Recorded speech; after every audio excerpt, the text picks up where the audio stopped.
അധ്യായം 4. ചൈതന്യം തുളുമ്പുന്ന ആ യോഗി അമരേന്ദ്രനെ പറഞ്ഞു മനസ്സിലാക്കാൻ ശ്രമിച്ചുകൊണ്ടേയിരുന്നു. തന്റെ ശക്തിക്ഷയത്തിനുള്ള ഹേതു ഇദ്ദേഹമാണെന്ന് തന്നെ ഇരിക്കട്ടെ, പക്ഷേ ഈ മനുഷ്യൻ പറയുന്നതെല്ലാം യാഥാർത്ഥ്യം. 21 വയസ്സിനപ്പുറം ഞാൻ എന്ത് നേടിയിട്ടും ഫലമുണ്ടാവില്ല. നേടാനുള്ളതെല്ലാം അതിനു മുമ്പ് ഇതാ ഈ 20 വയസ്സിൽ നേടിയിരിക്കണം. അപരാജിത പട്ടം മുതൽ വാസുകിയുമായുള്ള വിജയം ഉൾപ്പെടെ. എങ്കിൽ മാത്രമേ പാഞ്ചാല രാജ്യത്തിന്റെ സിംഹാസനം എനിക്ക് അലങ്കരിക്കാനാകൂ. പിതാവിനോടും സ്വർഗം പൂകിയ മാതാവിനോടുമുള്ള കടമ എനിക്ക് നിർവഹിക്കാനാകൂ. അമരേന്ദ്രൻ ചിന്തിച്ചുറപ്പിച്ച മട്ടിൽ നിന്നു ശേഷം ഒരിക്കൽ കൂടി യോഗിയോടായി ചോദിച്ചു, എന്നാലും അങ്ങേക്കിതൊക്കെ എങ്ങനെ അറിയാം? അങ്ങ് പറഞ്ഞതെല്ലാം ശരിയാണെന്ന് തന്നെ വെക്കാം, പക്ഷേ ആരാണെന്ന് പോലും അറിയാത്തൊരാളെ ഞാൻ എങ്ങനെ വിശ്വസിക്കും? എന്തിനു വിശ്വസിക്കണം? ഞാൻ പറഞ്ഞത് മാത്രമാണ് അമരേന്ദ്ര സത്യം. അതുമാത്രമാണ് യാഥാർത്ഥ്യം. നീ വിശ്വസിച്ചാലും ഇല്ലെങ്കിലും ആസന്നമായ യാഥാർത്ഥ്യത്തെ മാറ്റാൻ സാധ്യമല്ലല്ലോ. ഇപ്പോൾ ഞാൻ പറയുന്നത് വിശ്വസിക്കാൻ കൂട്ടാക്കിയില്ല എങ്കിൽ വാസുകിയുമായുള്ള യുദ്ധത്തിൽ നീ പരാജയപ്പെടും. യോഗി വര്യൻ അമരേന്ദ്രനെ പ്രകോപിപ്പിക്കാൻ ശ്രമിച്ചു. എന്തിനാണ് അങ്ങ് വാസുകിയുടെ നാമം എപ്പോഴും ഉരുവിടുന്നത്? അമരേന്ദ്രൻ കോപാകുലനായി. ശാന്തനാകൂ കുമാര. ഒരാൾക്ക് കഠിന പരിശ്രമം ചെയ്യാൻ ഇങ്ങനെ കുറച്ചു മനുഷ്യർ ഉണ്ടാകുന്നത് നല്ലതല്ലേ? വിശ്രമമില്ലാതെ പരിശീലിക്കാനും വിജയം കൊയ്യാനും ആ നാമം മനസ്സിൽ കിടക്കട്ടെ. അമരേന്ദ്ര, അതിന് നീ എന്തിനു ദേഷ്യപ്പെടണം? വാസുകി എന്ന പേര് നിനക്കിപ്പോൾ വാശിയാണ് നൽകേണ്ടത്. ആലോചിച്ച് ഉചിതമായ തീരുമാനത്തിലെത്തൂ കുമാര. യോഗി വിശദീകരിച്ചു. എന്തിനാണ് അങ്ങനെ സഹായിക്കുന്നത്? അങ്ങന്റെ ആരാണ്? അങ്ങയെ ഞാൻ എന്തിനു വിശ്വസിക്കണം? ഇതിനുള്ള ഉത്തരം എനിക്ക് കിട്ടിയേ തീരൂ. അമരേന്ദ്രൻ സംശയം തീരാതെ ചോദ്യങ്ങൾ ഉന്നയിച്ചുകൊണ്ടേയിരുന്നു. ഞാൻ പറഞ്ഞല്ലോ കുമാര, മുഴുവൻ കാര്യങ്ങളും അങ്ങയോട് വെളിപ്പെടുത്താൻ സമയമായിട്ടില്ല. പക്ഷേ ഒരു കാര്യം മാത്രം ഓർക്കുക, അങ്ങയുടെ മാതാവ് സമ്മാനിച്ച ഈ മോതിരത്തിലാണ് ഞാൻ ഇത്രയും കാലം കുടിപാർത്തിരുന്നത്. അങ്ങയുടെ മാതാവ് അങ്ങേക്കെന്തെങ്കിലും ദോഷം ചെയ്യുമെന്ന് കരുതുന്നുണ്ടോ? ഞാൻ നിന്നെ ഉപദ്രവിക്കാൻ വന്നതല്ല. നീ എന്നെ വിശ്വസിച്ചേ മതിയാവൂ. യോഗി പറഞ്ഞു നിർത്തി. അമരേന്ദ്രൻ ചിന്തയിൽ മുഴുകി. മാതാവ് എനിക്കൊരിക്കലും ദോഷം ചെയ്യില്ല. ഇദ്ദേഹം പറയുന്നത് വിശ്വസിച്ചേ പറ്റൂ. ഇദ്ദേഹത്തിന്റെ വാക്കുകൾ മാതാവിന്റെ വാക്കുകളെപ്പോലെ വിശ്വസിക്കാനേ തരമുള്ളൂ. നഷ്ടപ്പെട്ട ശക്തി വീണ്ടെടുക്കാൻ ഇദ്ദേഹത്തിന്റെ സഹായം തേടാം. എന്താണ് ആലോചിക്കുന്നത് കുമാര? യോഗി ചോദിച്ചു. ഞാൻ അങ്ങ് പറയുന്നത് പോലെ അനുസരിക്കാം. അങ്ങയുടെ വാക്കുകൾ എന്റെ മാതാവിന്റെ വാക്കുകൾ പോലെ ഞാൻ ശ്രവിച്ചുകൊള്ളാം. കേവലം 1 കൊല്ലത്തിനുള്ളിൽ മഹാചക്ര പരീക്ഷയിൽ വിജയിക്കാൻ തനിച്ച് എന്നെ കൊണ്ട് സാധിക്കുമെന്ന് തോന്നുന്നില്ല. അങ്ങന്റെ ഗുരുസ്ഥാനീയനായി എന്നെ ഉപദേശിച്ചാലും വാസുകിയുമായിട്ടുള്ള യുദ്ധത്തിൽ ഞാൻ വിജയിച്ചു വരുന്ന നാളുകൾ സ്വപ്നം കണ്ടുകൊണ്ടായിരിക്കും ഇനിയുള്ള എന്റെ യാമങ്ങൾ. ഒടുവിൽ അമരേന്ദ്രൻ യോഗിയുടെ വാക്കുകൾക്ക് മുന്നിൽ വഴങ്ങി. നല്ലത് കുമാര, നിനക്ക് വിവേകമുദിച്ചുവെന്ന് തന്നെ കരുതട്ടെ. നിന്റെ ജയം ഇനി എന്റെയും കൂടി ഉത്തരവാദിത്തമാണ്.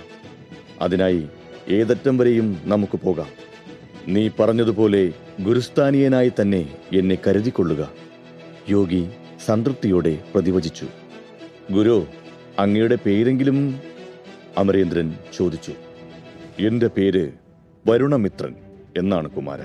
നിനക്കെന്നെ ഗുരുജി എന്ന് വിളിക്കാം. പ്രായത്തിലും അനുഭവത്തിലും വിവേകത്തിലും ഈ മനുഷ്യൻ മറ്റാരേക്കാളും ഉന്നതൻ തന്നെ. ഇദ്ദേഹത്തെ ഗുരുജി എന്ന് വിളിക്കുന്നതിൽ ഒരു തെറ്റുമില്ല. ആലോചിച്ചുറപ്പിച്ച് അമരേന്ദ്രൻ പറഞ്ഞു. അങ്ങനെയാവട്ടെ ഗുരുജി. എല്ലാം അങ്ങ് പറയുന്നത് പോലെ. നമ്മൾ എന്നു മുതലാണ് പരിശീലനം ആരംഭിക്കുന്നത് എന്നറിഞ്ഞാൽ കൊള്ളാമെന്നുണ്ട്. ഒരു കാര്യവും പിന്നേക്ക് നീട്ടിവെക്കരുതെന്നല്ലേ? നമുക്കിന്ന് തന്നെ ആരംഭിക്കാം. ആദ്യം മനസ്സിനും ശരീരത്തിനുമുള്ള പരിശീലനം തന്നെയാവട്ടെ. ഒരൗഷധം സേവിച്ചുകൊണ്ട് ആരംഭിക്കാം. എന്താ? വരുണമിത്രൻ ആരാഞ്ഞു. അങ്ങയുടെ ഇംഗിതം പോലെ ഗുരു. അങ്ങുദ്ദേശിക്കുന്നത് മൈഥിലി ദ്രാവകമാണോ? തെല്ലൊരു ഞെട്ടലോടെ അമരേന്ദ്രൻ ചോദിച്ചു. അല്ല, അതിനേക്കാൾ 10 മടങ്ങ് ശക്തി പ്രദാനം ചെയ്യുന്ന ഒന്ന്. അമൃതിന് തുല്യം. മറ്റെന്തിനേക്കാളും ഊർജം നൽകുന്ന പാനീയം. ലോകത്തിലെ തന്നെ കേൾവി കേട്ട ഈ ഔഷധത്തിന്റെ പേര് അമൃതധാര. വരുണമിത്രൻ അത്ഭുതഭാവത്തിൽ പറഞ്ഞു നിർത്തി. അമൃതധാര? അങ്ങനെ ഒരു പാനീയമുണ്ടോ? ഞാൻ ഇന്നേ വരെ കേട്ടിട്ടില്ല. മറ്റേത് ദ്രാവകങ്ങളെക്കാളും ഇതിനുള്ള മേന്മ എന്താണ് ഗുരുജി? അമരേന്ദ്രൻ വീണ്ടും സംശയാലുവായി. കുമാര, അറിയുവാനുള്ള നിന്റെ ത്വരയെ ഞാൻ കുറച്ച് കാണുന്നില്ല. പക്ഷേ എന്നോട് അധികം ചോദ്യങ്ങൾ ചോദിച്ച് സമയം കളയേണ്ടതില്ല. ഞാൻ ചെയ്യാൻ പറയുന്ന ഏതൊന്നിനും എന്തെങ്കിലും ലക്ഷ്യം കാണും. അത് സമയമാവുമ്പോൾ കുമാരൻ തിരിച്ചറിയും. മനസ്സിലായല്ലോ? വരുണമിത്രൻ നീരസം മറച്ചു വെക്കാതെ പറഞ്ഞു. എന്നാലും അമരേന്ദ്രന് കൗതുകം അടക്കാൻ കഴിഞ്ഞില്ല. കുമാര, ഓരോരുത്തർക്കും അവരവരുടേതായ ലക്ഷ്യമുണ്ട്, മാർഗമുണ്ട്. എന്റെ ലക്ഷ്യം ഞാൻ നിറവേറ്റുന്നു എന്നേയുള്ളൂ. അതിനിടയിൽ ഒരുപാട് ചോദ്യങ്ങളൊന്നും വേണ്ട. ഉത്തരങ്ങൾ നൽകാൻ തുടങ്ങിയാൽ അതിനു മാത്രമേ നമുക്ക് സമയം കിട്ടൂ. നമ്മുടെ കയ്യിൽ പരിമിതമായ സമയമേ ഉള്ളുവെന്നറിയാമല്ലോ. അതുകൊണ്ട് പരമാവധി ചോദ്യങ്ങൾ കുറച്ച് കർമ്മം ചെയ്യൂ. വരുണമിത്രൻ അമരേന്ദ്രനെ പറഞ്ഞു മനസ്സിലാക്കാൻ ശ്രമിച്ചു. ആജ്ഞ പോലെ ഗുരുജി. അമരേന്ദ്രൻ അച്ചടക്കമുള്ള ഒരു ശിഷ്യനായി. കുമാര, കുറച്ച് പച്ചമരുന്നുകൾ ഞാൻ കുറിച്ചു തരാം. അതെത്രയും പെട്ടെന്ന് കൊണ്ടുവന്നാൽ നമുക്ക് അമൃതധാര നിർമ്മിക്കാൻ ആരംഭിക്കാം. അതും സേവിച്ചുകൊണ്ടാവട്ടെ ആരംഭം കുറിക്കുന്നത്. പിഴയ്ക്കാത്ത ചുവടുകൾ ഈശ്വരൻ നിനക്ക് സമ്മാനിക്കും. വരുണമിത്രൻ കുറിപ്പടി കൈമാറി. അയ്യോ, ഈ മരുന്നുകൾക്കെല്ലാം വലിയ വില നൽകേണ്ടി വരുമല്ലോ. എന്റെ കൈവശം ഇപ്പോൾ ഇത്രയും പണം. അമരേന്ദ്രൻ നിസ്സഹായാവസ്ഥ മറച്ചുവെക്കാതെ പറഞ്ഞു. നിന്നെ പരിശീലിപ്പിക്കാനും പൂർണ്ണ ആരോഗ്യവാനായി നിലനിർത്താനും എനിക്ക് സഹായിക്കാനാകും. പക്ഷേ അതിനുള്ള പണം നീ തന്നെ കണ്ടുപിടിക്കണം. അത് നിന്റെ കടമയാണ്. വരുണമിത്രൻ കൈമലർത്തി. 1000 സ്വർണ്ണ നാണയങ്ങൾ സംഘടിപ്പിക്കുക എന്നത് ഇപ്പോഴത്തെ അവസ്ഥയിൽ ശ്രമകരമായ ജോലിയാണ്. എങ്കിലും ഞാൻ ശ്രമിച്ചു നോക്കാം ഗുരുജി. അമരേന്ദ്രൻ ആശയക്കുഴപ്പത്തിലായി. പെട്ടെന്നാണ് ദൂരെ നിന്നും ഒരു കാലടിയൊച്ച കേൾക്കുന്നത്. ആ കാലടി ശബ്ദം അവരെ ലക്ഷ്യമാക്കി നടന്നു വരികയാണെന്ന് മനസ്സിലാക്കി അമരേന്ദ്രനും വരുണമിത്രനും ഒരു നിമിഷത്തേക്ക് സ്തബ്ധരായി. ഞാൻ ഈ മോതിരത്തിലേക്ക് തന്നെ തിരിച്ചു പോകുന്നു അമരേന്ദ്ര. എന്നെ ആരും കാണാൻ പാടില്ല. പിന്നെ ഒരു കാര്യം പ്രത്യേകം ശ്രദ്ധിക്കണം. ഇന്നിവിടെ സംഭവിച്ചതെല്ലാം രഹസ്യമാക്കി തന്നെ സൂക്ഷിക്കുക. ഒരാളോട് പോലും ഒന്നും പറയരുത്. എന്നെ കണ്ടതും നമ്മൾ സംസാരിച്ചതും ഒന്നും അമൃതധാരയുണ്ടാക്കാനാണ് ഈ ഔഷധക്കൂട്ടുകളെന്നും ആരും അറിയാനും പാടില്ല. വരുണമിത്രൻ നിർദ്ദേശങ്ങൾ നൽകി അങ്കുലീയത്തിന്റെ ഇത്തിരി വട്ടത്തേക്ക് മറഞ്ഞു. കാലടി ശബ്ദം അടുത്തടുത്ത് വരുംതോറും ആരാണ് തന്നെ തേടി വരുന്നതെന്ന് അമരേന്ദ്രന് മനസ്സിലായി.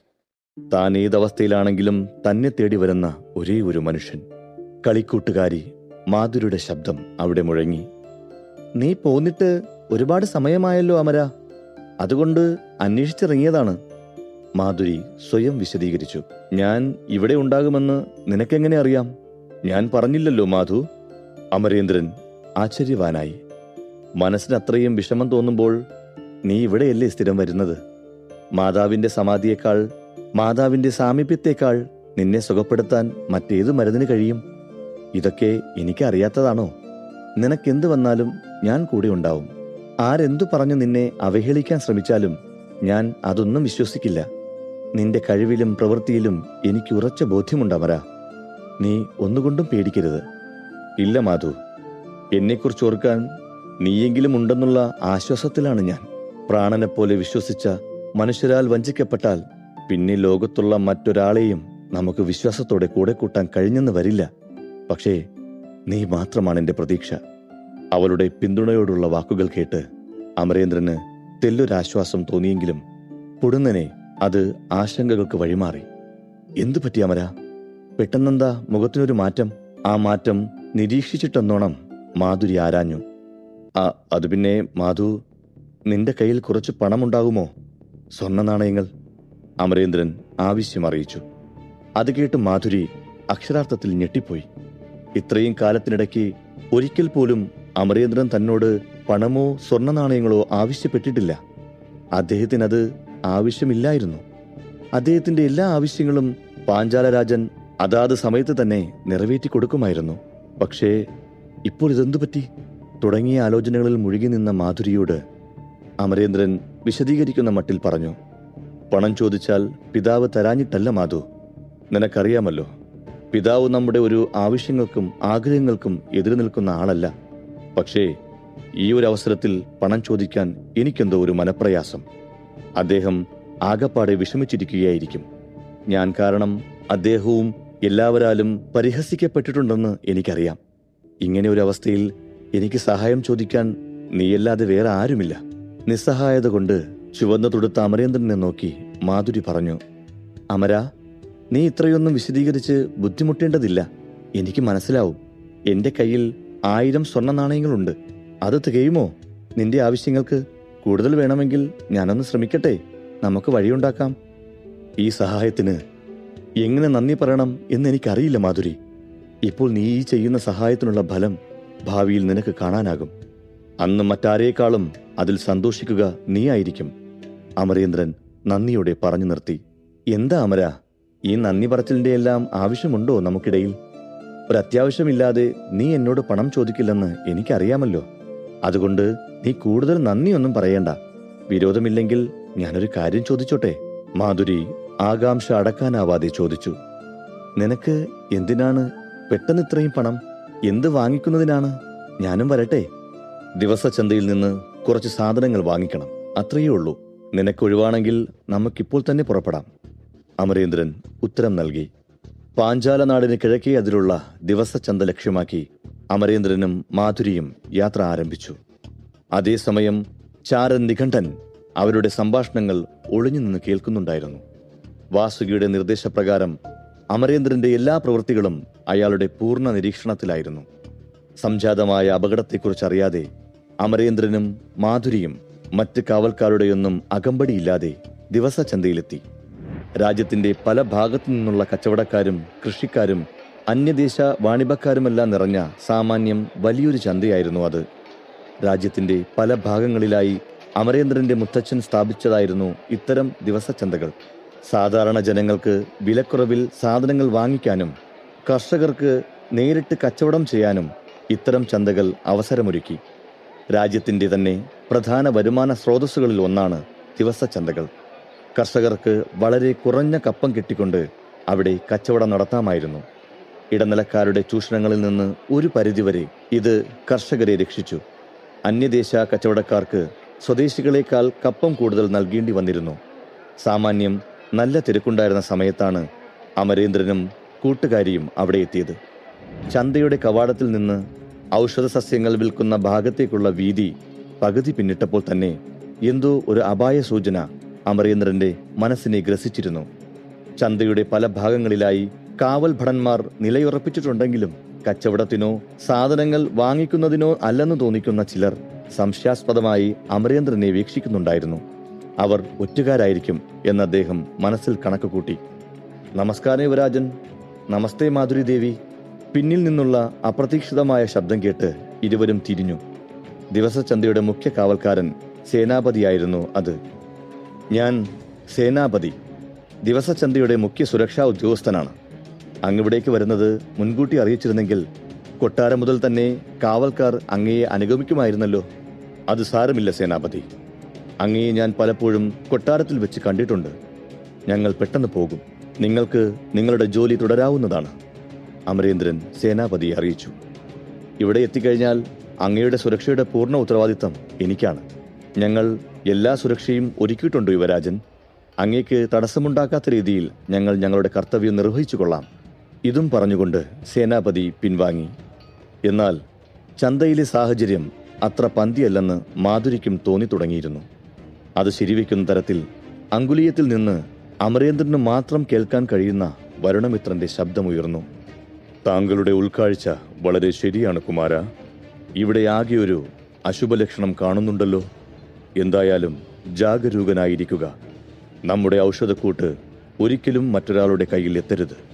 കുമാരന് പിന്നാലെയുള്ള ശത്രുക്കളുടെ നോട്ടങ്ങളെ സൂക്ഷ്മമായി നിരീക്ഷിക്കുക. സന്ദർഭോചിതമായി പ്രവർത്തിക്കുക.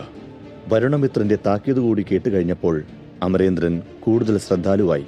അദ്ദേഹം എത്രയും പെട്ടെന്ന് ഔഷധക്കൂട്ടുകൾക്ക് വേണ്ട ഔഷധ സസ്യങ്ങൾ വാങ്ങി മാധുരിയെ ഏൽപ്പിച്ചു. ഒപ്പം ഒരു മാണിക്കക്കല്ലും. മാധുരി, എനിക്കെന്തോ പന്തികേട് മണക്കുന്നുണ്ട്. നീ എത്രയും പെട്ടെന്ന് ഈ സാധനങ്ങളുമായി കൊട്ടാരത്തിലേക്ക് പോവുക. ഞാൻ പിന്നാലെ ഉണ്ടാകും. അവിടെ നിൽക്കുന്ന ഒരു കൂട്ടം മനുഷ്യരെ കണ്ടോ? അവർ ചാരന്മാരാണോ എന്നൊരു സംശയം. ഞാനൊന്ന് പരിശോധിക്കട്ടെ. ചന്തയുടെ പടിഞ്ഞാറ് ഭാഗത്തെ അധികം ആൾത്തിരക്കില്ലാത്ത പാതയിലൂടെ വേണം നീ പോകാൻ. പെട്ടെന്ന് തന്നെ പോവുക. നമ്മൾ സുരക്ഷിതരല്ല. ഒരു കാരണവശാലും ഈ സഞ്ചി ശത്രുക്കളുടെ കയ്യിൽ എത്തരുത്. ഇതും പറഞ്ഞ് അമരേന്ദ്രൻ ധൃതിയിൽ തിരിഞ്ഞു നടക്കാൻ ആരംഭിച്ചു. അമര, നിന്നെ ഇവിടെ തനിച്ചു വിട്ട് ഞാൻ പോകില്ല. നമുക്ക് ഒരുമിച്ച് പോകാം. നീ എന്നെ നിർബന്ധിക്കരുത്. മാധുരി കേഴുന്നത് പോലെ പറഞ്ഞു. ഇല്ല മാധു, എനിക്കൊന്നും സംഭവിക്കില്ല. നീ ദയവായി ഞാൻ പറയുന്നത് കേൾക്കൂ. ഞാൻ നിന്റെ പുറകിൽ തന്നെയുണ്ട്. വേഗമാവട്ടെ. അമരേന്ദ്രൻ തിടുക്കം കൂട്ടി. മനസ്സില്ലാ മനസ്സോടെ മാധുരി പടിഞ്ഞാറ് ദിശയിലേക്ക് നടന്നു. ചന്തയിൽ നിന്ന് പുറത്തു കടക്കാൻ അമരേന്ദ്രൻ മറ്റൊരു വഴി തിരഞ്ഞെടുത്തു. അവിടെ നിന്ന് മാധുരി പോയ വഴിയിലേക്കുള്ള കുറുക്ക് വഴിയിലേക്ക് കയറാമെന്ന് അമരേന്ദ്രൻ കണക്കുകൂട്ടി. പൊടുന്നനെയാണ് അത് സംഭവിച്ചത്. ഔഷധ സസ്യങ്ങളുമായി തനിച്ചു നീങ്ങിയ മാധുരിക്ക് മുന്നിൽ ഒരാൾ ചാടി വീണു. അപ്രതീക്ഷിതമായ ആ നീക്കത്തിൽ മാധുരി ഭയന്ന് 2 ചുവടുകൾ പിന്നോട്ടു മാറി. ആളൊഴിഞ്ഞ ആ പാതയിൽ മാധുരിയും അയാളും മാത്രമായി. ആരാണയാൾ? മാധുരിയുടെ രക്ഷകനായി അമരേന്ദ്രൻ എത്തുമോ?